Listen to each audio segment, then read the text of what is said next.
എല്ലാവർക്കും ജെറിക്സ് മീഡിയയിലേക്ക് സ്വാഗതം. കേരളത്തിലെ പെൻഷൻ ഗുണഭോക്താക്കൾക്ക് വളരെ നിർണായകമായ ചില അറിയിപ്പുകളാണ് ഇപ്പോൾ പുറത്തുവരുന്നത്. സാമൂഹ്യ സുരക്ഷാ പെൻഷൻ, ക്ഷേമനിധി പെൻഷൻ എന്നിവ സംബന്ധിച്ച് പുതുക്കിയ തീയതികളും വരുമാന സർട്ടിഫിക്കറ്റ് ഹാജരാക്കുന്നതിലെ ഇളവുകളും എന്തൊക്കെയാണെന്ന് നമുക്ക് പരിശോധിക്കാം. ഏറ്റവും പ്രധാനപ്പെട്ട അറിയിപ്പ്, കുടിശ്ശികയായിരുന്ന പെൻഷൻ വിതരണം ഇന്നു മുതൽ ആരംഭിക്കുന്നു എന്നതാണ്.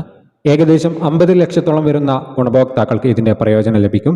ഇതിൽ 26 ലക്ഷം പേർക്ക് ബാങ്ക് അക്കൗണ്ടുകൾ വഴിയും ബാക്കിയുള്ളവർക്ക് സഹകരണ ബാങ്കുകൾ വഴി നേരിട്ടും തുക കൈമാറും.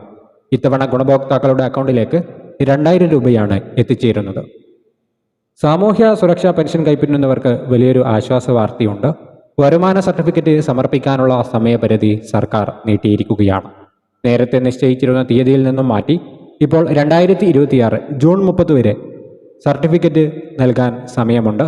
സർട്ടിഫിക്കറ്റ് ഹാജരാക്കാത്തതിൻ്റെ പേരിൽ ആരുടെയും പെൻഷൻ തടയരുത് എന്ന് ധനമന്ത്രി കെ എൻ ബാലഗോപാൽ പ്രത്യേകം നിർദ്ദേശിച്ചിട്ടുണ്ട്.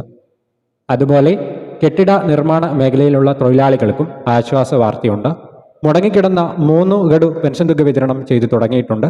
ഡിസംബർ മാസത്തോടുകൂടി ഇതിൻ്റെ വിതരണ നടപടികൾ വേഗത്തിൽ ആക്കിയിട്ടുണ്ട്. വരാനിരിക്കുന്ന സംസ്ഥാന ബജറ്റിൽ പെൻഷൻ തുകയിൽ മാറ്റമുണ്ടാകാൻ സാധ്യതയുണ്ട്.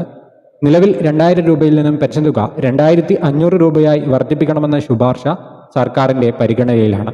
ഇത് നടപ്പിലായാൽ ലക്ഷക്കണക്കിന് ആളുകൾക്ക് ഇത് വലിയൊരു സഹായം തന്നെയാണ് ആകുന്നത്. അർഹരായ ആളുകൾ ജൂൺ 30-നകം അക്ഷയ കേന്ദ്രങ്ങൾ വഴി തങ്ങളുടെ വരുമാന സർട്ടിഫിക്കറ്റ് അപ്ലോഡ് ചെയ്യാൻ ശ്രദ്ധിക്കുക. ഇതുപോലെ കൂടുതൽ വാർത്തകൾക്കായി ചാനൽ സബ്സ്ക്രൈബ് ചെയ്യാൻ മറക്കാതിരിക്കുക.